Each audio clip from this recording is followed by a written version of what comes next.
Did you grow up in San Francisco? And if so, how was it growing up here? Oh, okay. I did grow up in San Francisco, and I grew up on the other side of town in the Richmond district. And it was a much smaller city in those days, but it was lovely to grow up here. It was very safe. We took the streetcar every place, and I went to St. Monica's Grammar School. Thank you for sharing.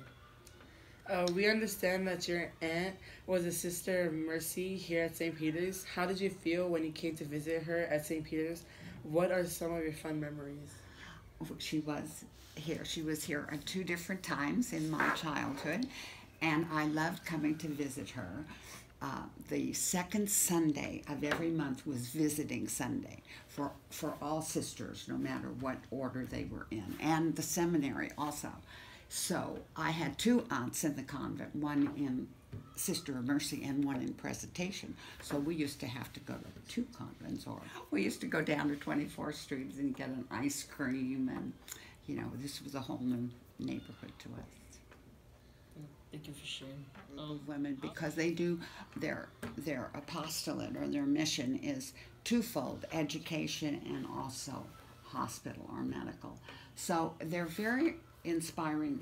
First of all, they're very well educated, and they really are leaders in their field. I don't know if you know anything about Mercy Housing Corporation, but the Sisters of Mercy they were one of the founding group, and there's a big community now. So the Sisters of Mercy bought it and created the senior citizen community, which they have now all over the United States, and not only seniors, but it's housing for all ages, and they have tutoring, and it's just wonderful. And then, of course, they have their elementary schools and their high schools: Mercy High School in San Francisco and Mercy High School in Burlingame, plus throughout the country. How have you been involved with St. Peter's or supported our school community in recent years? Well, when I retired, I had been a teacher, and I always enjoyed children, and I enjoyed teaching. I used to teach CCD, and then once I retired I was in real estate, and then when I retired, I thought, what will I do? And so I called Sister Marian Rose, because she was here, and I said, do you need a tutor? And she said, of course, we always need tutors. So I started sometime in the 1990s tutoring here, and I did for several years, and then Sister would ask me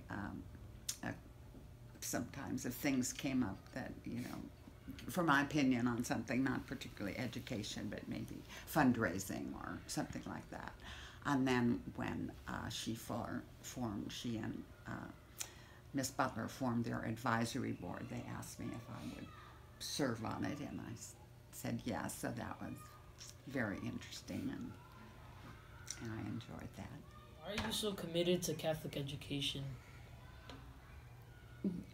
Well, as I said, I think Catholic education is still gives a student so much, and plus there is the spiritual aspect that goes along with it, and that's very, very important. And not only in Catholic school are you taught in your religion classes, but it's just woven through everything you learn, that spiritual component, which I think is very important. What are you most proud of at St. Peter's? You students, and all that you do, and how you do well when you get to high school and into college. Thank you for your support at St. Peter's School, and thank you for your time in our interview. Well, thank you. I enjoyed it. I enjoyed meeting you.